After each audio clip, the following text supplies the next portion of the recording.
The mess hall at North Ridge Military Complex was never truly quiet. It usually pulsed with the familiar rhythm of metal trays clattering, boots dragging across concrete, and the deep mechanical hum from the old ventilation grids lining the ceiling. But on this particular evening, something shifted. Something small, sharp, and wrong. The moment the first shout cut through the air, the entire hall snapped into an unnatural stillness like a creature freezing before a strike. 200 service members, technicians, infantry, analysts, new recruits, looked up as one. And standing at the dead center of all those staring eyes was a woman who didn't flinch.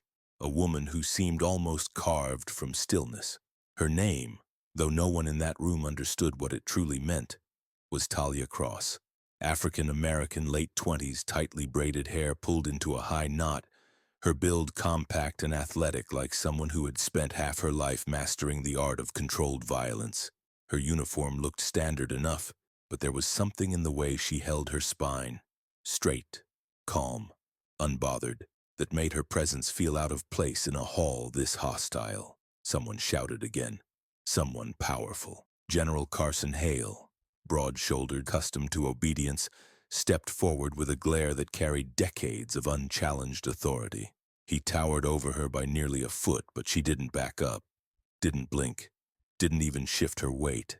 Before anything could escalate further, a narrator's calm voice cut through the tension. Before I tell you what happened next, subscribe to the channel and let me know in the comments where you're watching from. It helps more than you know. The silence thickened. The general jabbed a finger toward Talia's chest. You think you can stroll into my facility and ignore protocol? She didn't respond.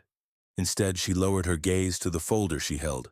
Official orders barely opened. That act alone enraged him. Look at me when I'm speaking to you, specialist. A ripple moved through the room. Soldiers shifting uncomfortably, some leaning forward as if this was entertainment, others shrinking in dread. Talia didn't react. Her breathing stayed the same. Her face stayed blank. She seemed to absorb the general's anger without letting a drop land on her. General Hale stepped closer, invading her space. You're in violation of uniform code, movement protocol, and chain of command acknowledgement. You think this is optional? Still nothing. A few soldiers exchanged looks. Phones rose discreetly. Someone whispered, "She's dead." She's actually dead. Hale's chest swelled with pure fury. I said, look at me. And then, it happened so fast most didn't process it until the echo hit the walls. His palm struck her face. A clean, vicious crack. Trays dropped. A private gasped. A corporal muttered something too quiet to hear. Someone's phone nearly slipped from their hand. Even the ventilation hum seemed to hesitate. Talia's head turned from the impact, but her posture never softened, never buckled. She brought her face back to center, eyes steady, expression unchanged. No tremble, no recoil, no panic, just observation. She bent down calmly, picked up her folder, brushed off the dust, and placed it under her arm. Then she turned. Not toward Hale, not toward the staff, not toward anyone who wanted a reaction, but toward the exit. Her boots carried her through the hall with the same measured rhythm she'd used when she walked in. No hurry, no fear, no shame, just controlled breath, steady steps, and silence. But silence didn't follow her. Silence stayed behind her, wrapped around the men and women who had just witnessed something they couldn't quite understand. Even General Hale didn't move for several seconds. His hand hung awkwardly at his side, as if he'd just realized the weight of what he'd done. A lieutenant whispered, "Sir, you just hit her." Hale didn't respond. He was staring at Talia's back as she reached the doors, wondering perhaps for the first time in years whether he had just made a critical mistake. Talia pushed the doors open and walked into the corridor without turning around. She didn't touch her cheek. She didn't look shaken. She didn't pause. And no one in that hall, not even the general, knew she had once carried a different rank under a different agency. They didn't know why she was really at North Ridge. They didn't know who she used to be before the government erased her name from every database that mattered. But they would know soon, because General Hale had just hit the wrong woman, and the countdown on that mistake had already begun. What Talia did next would expose a hidden program the general never knew existed, and reveal why her presence at North Ridge was far from accidental.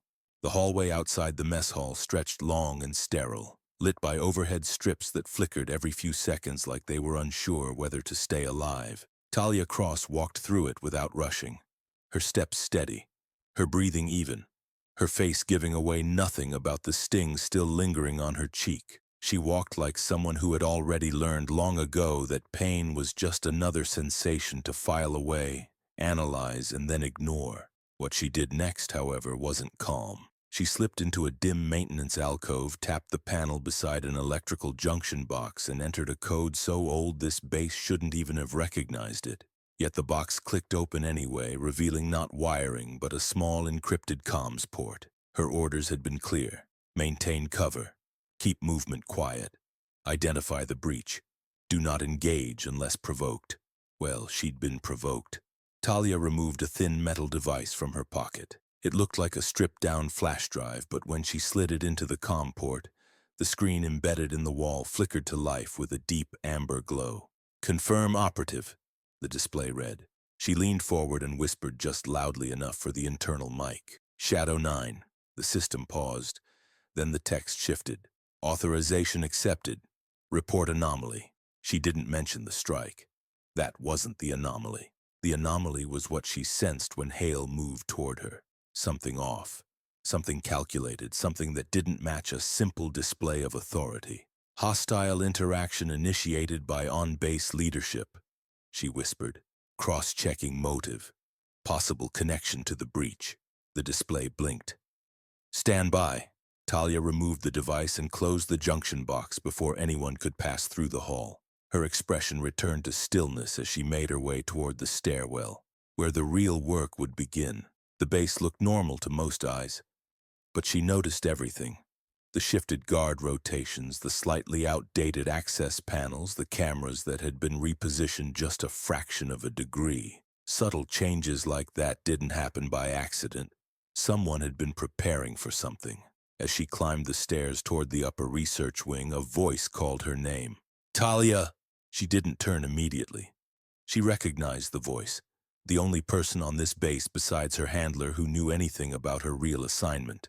Captain Jordan Reeve, intelligence liaison with a reputation for reading people better than any AI algorithm the military had ever tried to build. Tall, sharp eyes, dark brown skin, close-cropped hair, and a presence like someone constantly putting together a puzzle that no one else even saw. When she finally turned, his gaze went straight to the faint mark on her cheek.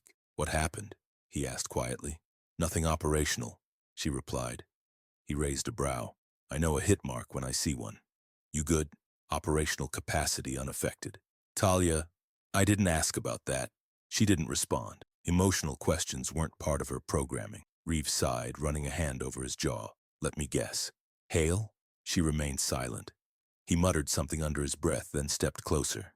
"Look, I won't push, but I need you to know something. Hale isn't acting like himself. He's been making calls off the books, deleted logs, redacted his own debriefs. He's hiding something." Talia's eyes sharpened. Reeve continued, "And today he requested access to a restricted archive he has no business touching." "What archive?" "Level 5 cold storage." Her pulse finally changed. By a fraction.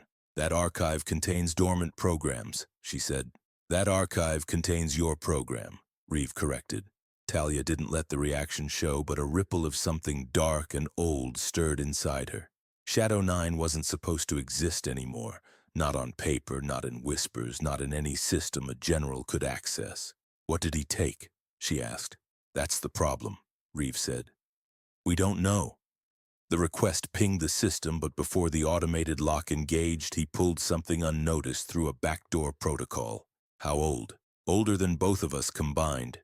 Talia understood the gravity immediately. If Hale had accessed a ghost program, if he had triggered something buried deep enough to be forgotten by almost everyone, then the strike in the mess hall wasn't just anger. It was a test, an attempt to provoke, to confirm something he suspected. "What are his movements now?" she asked. "He's headed to the command tower," Reeve replied. "Alone. Then I need to intercept him." Reeve stepped in front of her. "Not yet. You're still under deep cover. If you confront him directly, you blow the operation. He already knows something. That doesn't mean he knows everything," Reeve warned. Talia didn't argue, but she didn't step back either. She was weighing variables, risk, timing, outcomes. Reeve studied her. Whatever Hale pulled from that archive, it wasn't just data. There was a secondary spike. What kind? She asked. A location ping. Where?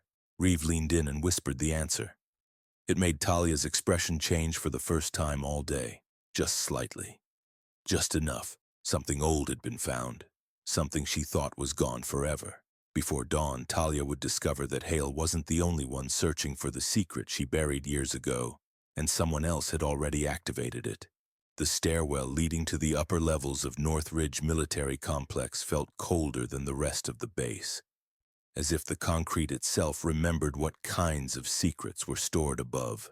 Talia Cross moved without sound, her boots hitting each step in quiet, measured rhythm. The faint mark on her cheek had faded into a dull warmth, but the strike itself stayed filed away, not as pain, not as emotion, but as information. People revealed themselves most clearly when they thought they were in control, and General Carson Hale had just revealed far more than he intended. She reached the landing and paused, taking in the subtle details most soldiers would miss.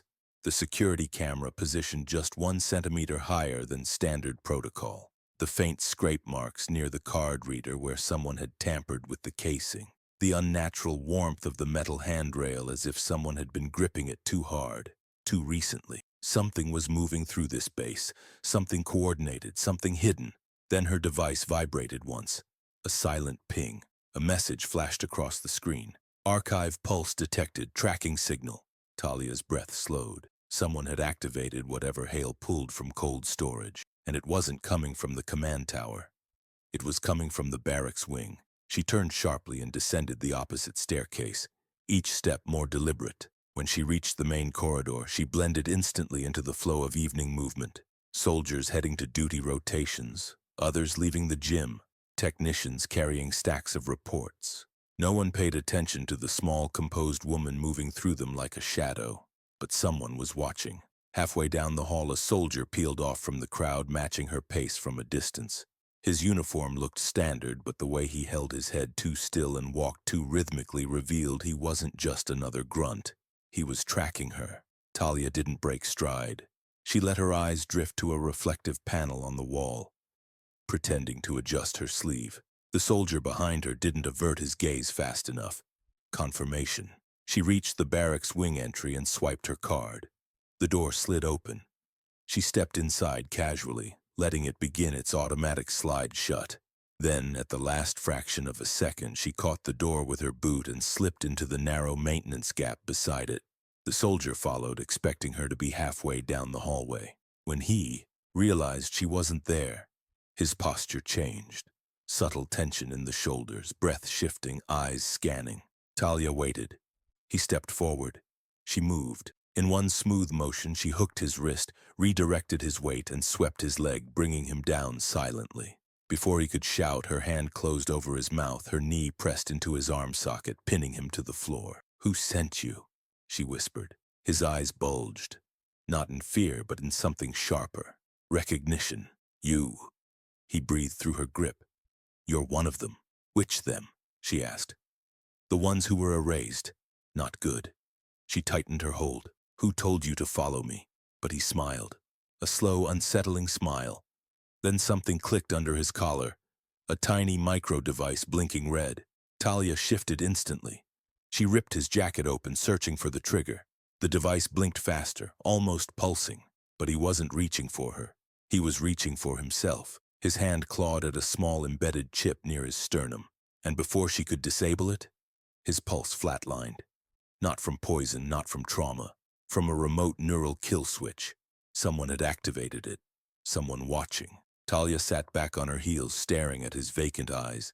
This soldier was no random operative. He was conditioned, wiped, controlled remotely. He was sent here with one purpose: track her, confirm her location, and die before revealing anything else. Her device vibrated again. A new message flashed. Tracking signal overwritten. Source compromised. Then another line appeared. "Secure yourself, they know."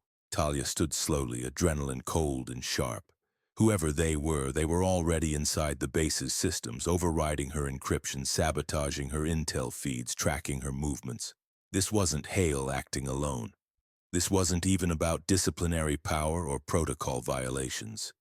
This was a hunt, and she wasn't the prey. She was the obstacle, the last loose thread left from a project the government swore they shut down. She pressed a hand against the wall, sensing the faint vibration of hidden machinery behind it. Something had awakened in Northridge, something old, something buried with her past. And now, someone else was unburying it. By the time Talia uncovered who activated the soldier's kill switch, she would learn a truth far worse. This base wasn't just compromised, it was being repurposed for a program she once survived by destroying. Talia Cross dragged the dead soldier's body into the narrow maintenance recess behind the barracks bulkhead. It wasn't out of sentiment. She simply couldn't risk anyone stumbling onto the scene before she understood what she was dealing with. She crouched beside him, scanning for identifying markers. No name tag, no rank patch, no division insignia. Even the stitching on his uniform was wrong, subtly off from regulation issue. Whoever deployed him wasn't part of the military. They were imitating it. She checked his equipment next. No personal comms unit, no ID chip, no weapon. Just the tiny dark implant embedded beneath his collar, a model old enough to be illegal, the type used in early remote neural override experiments. Experiments that were discontinued for ethical reasons.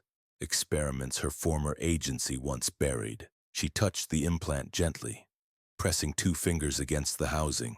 It was cold, too cold, meaning it had been activated recently. Her device vibrated in her pocket. Another message. Signal rerouted. Original trace corrupted. Proceed with caution. Proceeding with caution rarely aligned with the kind of situation forming around her. But she stood anyway. The corridor outside was quiet, eerily so. The usual chatter from the barracks was absent. Doors were shut, lights dimmed, like the entire wing was swallowing sound on purpose. Talia moved fast, turning down the side hallway toward the access tunnel to cold storage. The one place on this base capable of answering the question burning through her mind, what did Hale take? The tunnel itself was narrow, lined with old wiring panels and grated flooring that rattled under each step. She remembered similar tunnels in facilities she'd trained in, back when the Shadow program still existed, before they were all decommissioned, buried, erased. Her footsteps echoed in the confined space. She slowed as she reached the biometric scanner. Cold storage required 2 high-level clearances and a rotating passcode. Not even a general could walk directly in, which meant Hale had bypassed the system through an exploit no one should have known existed. Talia pressed her palm against the scanner. The machine hummed and ran a full biometric sweep. Then, shockingly, access approved. She froze. She wasn't supposed to have access. Her clearance was intentionally downgraded when she went undercover. Unless the system still recognized who she used to be. The door slid open with a deep mechanical groan, releasing a wave of cold air thick with the sterile scent of long-stored paper, metal, and forgotten programs. Inside, rows of sealed crates and steel cabinets stretched toward the back wall, each labeled with cryptic strings of letters and numbers. Decommissioned initiatives, abandoned prototypes, terminated operatives. And then she saw it. The cabinet Hale had accessed. The door hung open, the frost around its edges melting into slow, dripping rivulets. A single file sat on the floor, half-open, pages slightly scattered. Talia stepped closer. The file bore a name she hadn't heard spoken aloud in years. Project Night Silo. Her pulse tightened. Night Silo wasn't her program, it was worse. Shadow 9, the program she came from, had been designed for infiltration, psychological manipulation, and silent termination. Night Silo had been the opposite. A behavioral override initiative. A mind fracture algorithm. A program designed to erase the self. Talia knelt, fingers brushing the top sheet. A familiar face stared back at her. Grainy photograph taken years ago. A woman. White lab coat. Cold expression. Eyes devoid of empathy. Dr. Evelyn Stroud. Talia's former handler. Believed dead. Confirmed terminated. A ghost in every system. But the page beneath the photo told the truth. Status. Missing. Talia exhaled slowly. If Hale pulled this file, If he knew who Stroud was, if Night Silo had been reactivated, then this entire base wasn't compromised by some rogue element. It was being prepared, reactivated, repurposed. A floorboard creaked behind her. Talia rose, instantly turning. Reeves stood in the doorway of cold storage, breathing fast, sweat streaking down his temple as if he'd run the entire path to find her. "They know you're down here," he whispered. "Who?" she asked.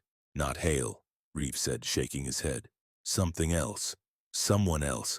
I saw a group of soldiers heading this way. They weren't acting like soldiers. They moved like they were synced. Synced. Like the man in the barracks. Like Night Silo." He stepped closer. "Talia, whatever Hale activated, it's spreading." She didn't need convincing. She looked at the open cabinet again.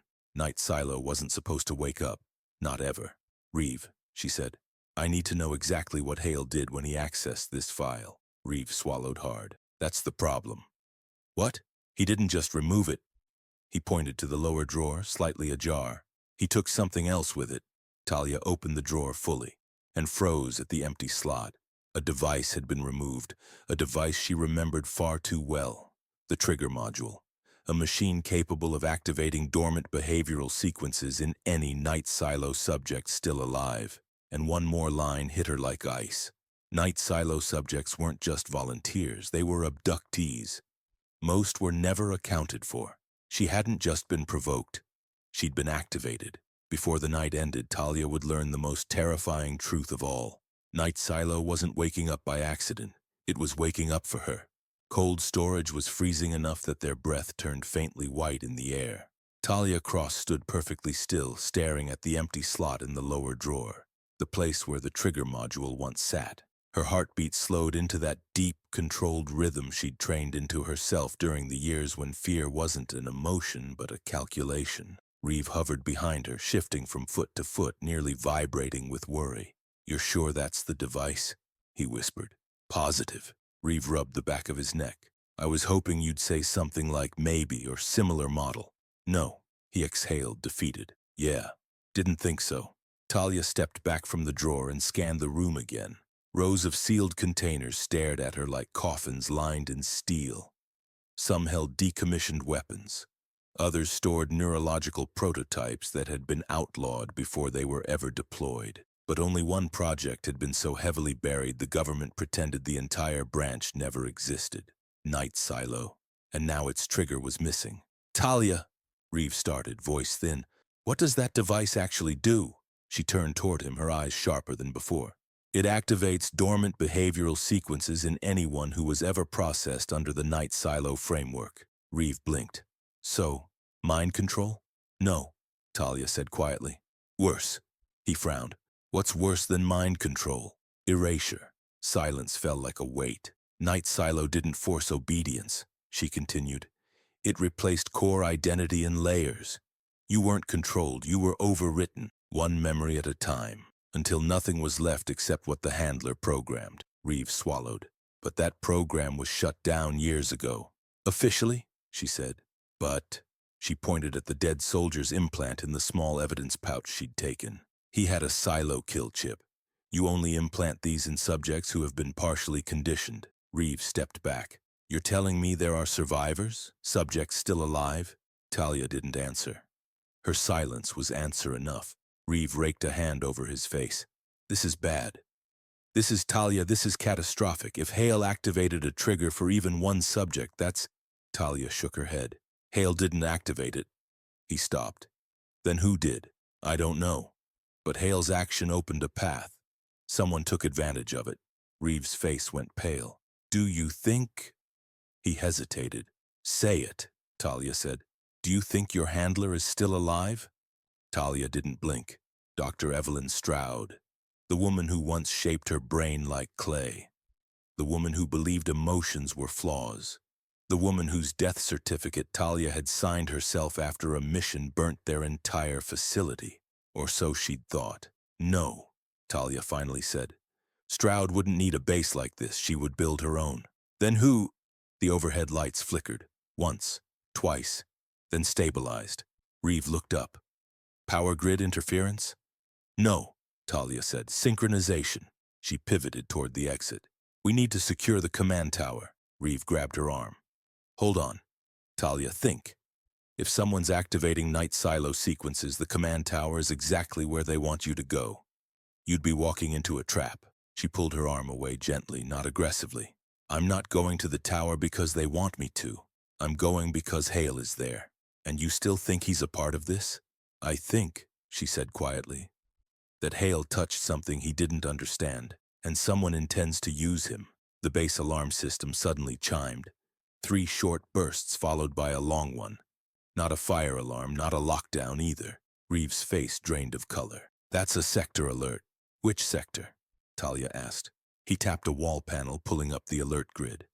A blinking red icon pulsed over Barracks Wing C, the section she had just passed. "Someone breached that wing," Reeve said, "but internal sensors aren't identifying them." Talia's blood cooled. "Meaning? They're not registered?" Reeve whispered. "Not military, not visitor logs, no thermal ID either, just a void. A void moving through the barracks. A void similar to the man who died at her feet." Talia turned toward the hallway. "Reeve, lock this room behind me, wipe the access log. If more silo subjects are moving through this base, cold storage cannot be compromised again." Reeve nodded, but his voice cracked. "Talia, how many subjects were there? In total?" She paused at the doorway. "Night silo processed 83 candidates," she said. "And how many survived?" he asked. She didn't turn. 4. Reeve froze. 4? As in 4 people still capable of... "No," Talia corrected. 4 who escaped." She looked back toward the dark corridor. "And only 1 was ever recovered." Reeve's voice trembled. "Recovered? You mean..." "Yes," she said. "Me." A faint echo drifted toward them from down the hall.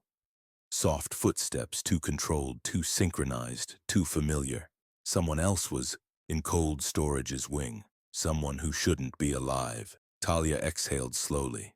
The past she thought she burned was walking toward her.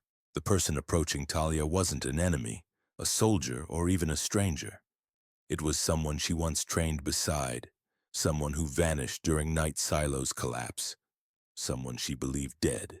Talia Cross stepped out of cold storage and into the dim corridor, her footsteps silent on the grated metal flooring. The air felt heavier than before, charged with a tension that crawled across her skin. Reeve locked the cold storage door behind her, sealing himself inside just long enough to wipe their presence from every digital trace point. Talia knew he'd do it fast. Reeve was talented, but this wasn't the kind of environment where mistakes were forgiven. The corridor lights flickered again. A soft static crackled through the ceiling vents as if the very air was reacting to what moved between these walls. Then she heard it. Footsteps, not hurried, not confused, measured, perfectly even, like the footfalls of someone who had been conditioned out of instinct and into precision. She recognized that rhythm. Her memory snapped into place. Long training sessions in underground facilities, instructors pacing behind her, watching her movements like she was a specimen in a lab. The other trainees walked like this too, their steps synced to the cadence of programmed commands. Only 4 trainees survived Night Silo. 4 who escaped, and 1 who had been recovered. Her. But now another walked the base. Talia moved toward the sound, her expression neutral but her muscles coiled with readiness. She turned a corner and stopped. A figure stood at the far end of the corridor. Tall, thin, shoulders rigid, head tilted slightly as if scanning the air around them. Their face was obscured by the low lighting, but their silhouette was unmistakable. Angular posture, controlled breathing, hands held unnervingly still at their sides. A survivor, one of the 4. Talia stepped forward slowly. "Identify yourself." The figure didn't react. Another step. "Identify yourself." Still nothing. Then the figure finally shifted, its head rotating a fraction of an inch, eyes reflecting the corridor lights like dull glass. Talia recognized the look instantly. Vacant compliance, a mind overwritten, a subject fully triggered. She whispered the name she hadn't spoken in over a decade. "Kira." The figure blinked once, a mechanical blink, not human. Talia took a breath deeper than the last. Kira Santos had been the youngest trainee. Small, fast, brilliant, A person who had once laughed easily before the program crushed the softness out of her. She'd vanished during the night silo collapse, believed killed when the facility burned. But she wasn't dead. She'd been taken, reconditioned, reactivated, and now she stood in the corridor like a puppet waiting for the next string pull. "Kira?" Talia repeated, softer this time, taking another step forward. "If you can hear me, if anything is still in there, you need to stop." Kira didn't move, but a faint twitch flickered in her jaw, like static breaking through signal. Then her posture shifted minutely, and Talia realized too late. This wasn't recognition. This was targeting. Kira lunged. Her speed was inhuman. Not supernatural, not impossible, but engineered. The kind of speed achieved through years of psychological conditioning, reflex rewiring, and enforced repetition. Talia barely dodged the first strike, her body reacting before her mind caught up. Kira pivoted instantly, launching a second attack, a sharp, hooked elbow aimed at Talia's throat. Talia deflected it, the force still enough to send her skidding half a step backward. "Kira, stop!" Talia snapped. No response. Blocked. Redirected. Countered. Every strike from Kira came from old training patterns Talia recognized, but each one was sharper, cleaner, more ruthless, like someone had polished the movements into perfection. Talia needed to break the sequence. "Kira!" she shouted. But Kira kept advancing, expression blank, eyes devoid of anything resembling humanity. Talia ducked under an overhand blow and caught Kira's wrist, using her own momentum to slam her against the wall. Kira didn't react to pain. She simply recalibrated her trajectory and attacked again. This time with a precision knee aimed at Talia's ribcage. Talia twisted away. She had no intention of killing Kira, but Kira clearly had orders to eliminate her. Kira swept a leg out, a move from their early years of sparring, but Talia jumped back, landing light and ready. "Kira, listen to me. You're being controlled. This isn't you." Another strike, another void stare. Then, a voice echoed from the overhead speakers, distorted and cold. "Talia Cross." The voice wasn't Hales, wasn't Reeves, wasn't any commanding officer on base. It was female, detached, clinical. Talia's stomach tightened. She knew that voice. Dr. Evelyn Stroud, the dead woman, the ghost, the handler who once rewrote their minds like they were blank pages. "Talia," the voice repeated, "you survived my program once, but you will not survive its successor." The corridor lights dimmed. Kira's head jerked toward the ceiling like a puppet yanked upward by a string. Then she turned back toward Talia. Expression even, emptier than before. And Talia understood. Kira wasn't sent here to kill her. Kira was sent here to break her. Before the next confrontation ended, Talia would come face to face with the new version of the program. One designed not to erase her, but to recruit her back into the darkness she escaped. For a moment, both women stood frozen in the dim corridor. Talia Cross breathing steady but tense, and Kira Santos holding unnaturally still, her empty gaze fixed on Talia like a motion sensor locked onto its target. The stale fluorescent lights above them flickered in uneven pulses, casting their shadows long and distorted across the grated floor.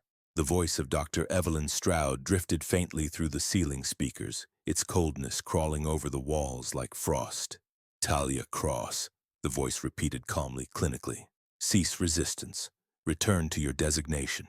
The successor program has need of you." Talia inhaled once, gathering herself. "Kira," she murmured, stepping slowly to the side. "You don't have to follow her commands. You can break sequence. You always could." Kira didn't move, but her fingers curled inward, just slightly. A twitch. A hint of internal conflict. For anyone else, it would have been invisible. But Talia knew the signs. She'd lived them. "She can't hear you," Stroud's voice said almost gently. "Her cortical layers are already overwritten. She is functioning at 96% efficiency. Far beyond what your obsolete training allowed." Talia's jaw clenched. "If she's functioning, why send her alone? Why not come face me yourself?" A faint chuckle buzzed through the static, sharp enough to make Talia's skin prickle. "Oh, Talia, I am already facing you. I have been watching you since you stepped onto this installation." Kira moved. She lunged again, this time faster than before, her motions fluid but void of life. Talia didn't try to dodge fully. She redirected, catching Kira's arm and pulling her off balance. But Kira pivoted instantly, recalibrating her momentum with ruthless precision. The heel of her palm slammed toward Talia's cheek. Talia blocked, the impact vibrating through her forearm. "Kira!" Talia shouted. "Fight it!" Stroud's voice shifted to a lower register. "She is not meant to fight it." Talia ducked under another strike, turning a half circle to create distance. Kira matched her, mimicking her stance with eerie synchronicity, like a mirror trained to attack. "Kira, listen to me," Talia said, voice steady. "Remember the drills in Facility 11. Remember how you used to laugh when they forced us to repeat the same pattern until our feet bled.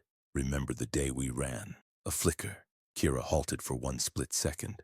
Her pupils dilated, barely noticeable but enough to expose a fracture in the programming. Stroud reacted instantly. "Override protocol, sequence Delta 1, the voice snapped. Kira's muscles locked. Her head jerked, and whatever piece of her had surfaced was crushed under a new wave of control. She launched forward, faster, harder. This time, Talia was forced to use a move she never wanted to deploy against someone she once trusted. She stepped into Kira's momentum, locked her forearm against Kira's elbow, and spun her downward, slamming her to the floor with controlled force. Not enough to break bone, but enough to stun. Kira hit the ground, twisted into a recovery position within a fraction of a second, and rose with jerky precision like a marionette being yanked upright. Stroud's voice returned, calm again. "You cannot free her. She is a vessel now." Talia steadied her breath. "You're using the successor module." "Correct. That technology was banned for a reason, which is why I improved it." Stroud's voice carried a strange pride. Scientific, detached, horrifying. "The human mind has always been flawed," she continued. "Fear, memory, indecision, all weaknesses. But with the new layering technique, loyalty is absolute. And my subjects no longer require months of conditioning. They require minutes." Talia's stomach turned. "Why reactivate it now?" "Because I need a prototype," Stroud said simply. "And you were always the most promising candidate." Kira lunged again, but this time not with empty brutality. Her expression flickered. Her mouth parted like she was trying to speak. "Ta." It was barely audible, but it was human. Talia froze for half a second. Enough to see it. Enough to feel the surge of hope. "Kira, stay with me," she whispered urgently. Stroud's calm voice hardened. "Sequence Omega." Kira convulsed, then dropped to her knees. Talia's heart clenched. "No!" Kira's body shook violently, as if two signals, obedience and memory, were fighting for dominance. Her hands clawed at the floor, her breath cut in short, ragged bursts. Her eyes rolled back, then snapped forward with a painful clarity. "Talia!" she gasped. It wasn't programming, it wasn't command, it was her.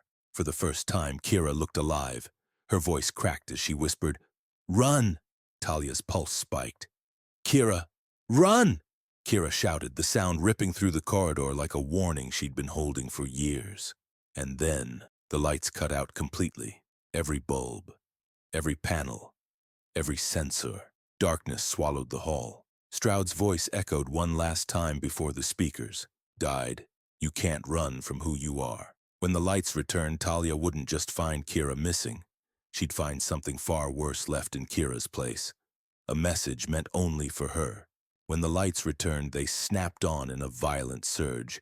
Too bright, too sudden. Talia Cross winced, her pupils constricting as the corridor shifted from total darkness to harsh fluorescence. The air hummed with the low electrical thrum of systems rebooting, and Kira was gone. In her place, lying neatly in the center of the floor as though arranged with deliberate care, was a single data wafer. Thin, translucent, glowing faintly with a pulsing blue core. Talia crouched slowly, every movement controlled. She lifted the wafer between two fingers, turning it so the light refracted across its etched surface. One phrase flickered across the wafer's surface. "Layer 0. Talia's jaw tightened. She hadn't heard those words in years. Layer 0 wasn't part of any training, any weaponization program, or any sanctioned research. It was the rumored foundation of everything Facility 11 had built. The theoretical root layer where personality, memory, and identity were stripped down until nothing but instinct remained. a place where someone could be rebuilt from scratch, a place they were never supposed to use, a place Stroud had clearly revived. The corridor speakers crackled. Stroud's voice seeped through again, this time softer, almost sympathetic. Don't look so grim, Talia. Kira is not lost. She has simply reverted. Talia stood, fists curling around the wafer.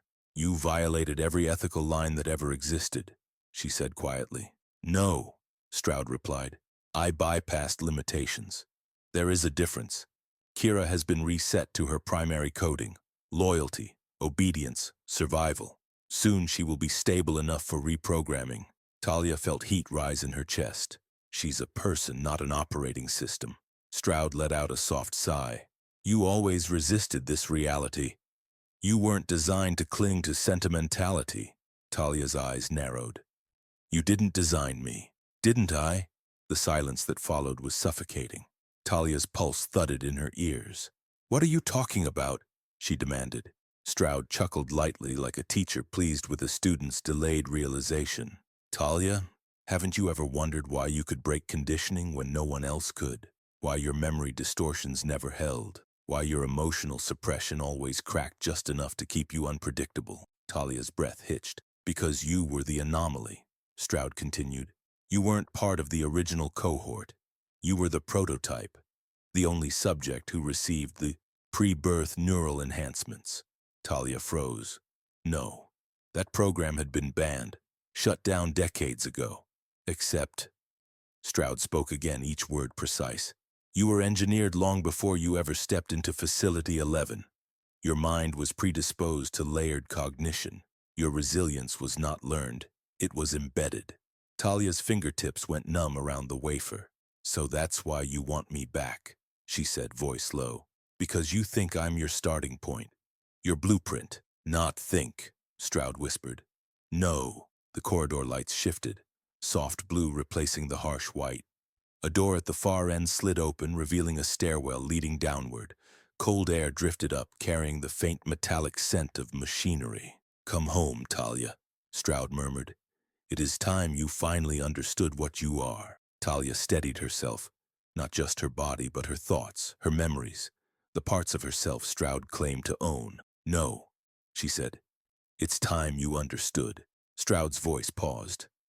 Understood what? That I don't belong to your layers. I don't belong to your programming, or your facility, or your past. She tucked the glowing wafer into her belt and stepped toward the stairwell. I am not your creation. I'm your consequence.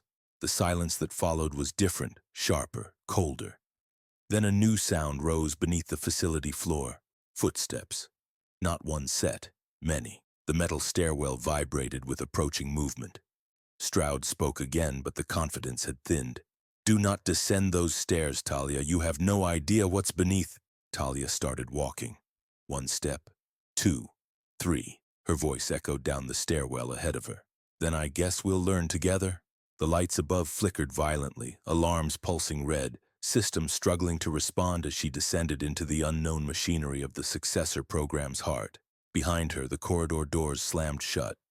Ahead of her, the facility exhaled a cold, mechanical breath. As if waking, Talia Cross didn't look back. She walked into the dark, carrying the only thing Stroud had never been able to design, her own will. And if you've been listening this far, subscribe to the channel and let me know in the comments what time it is where you're watching from. It helps more than you know.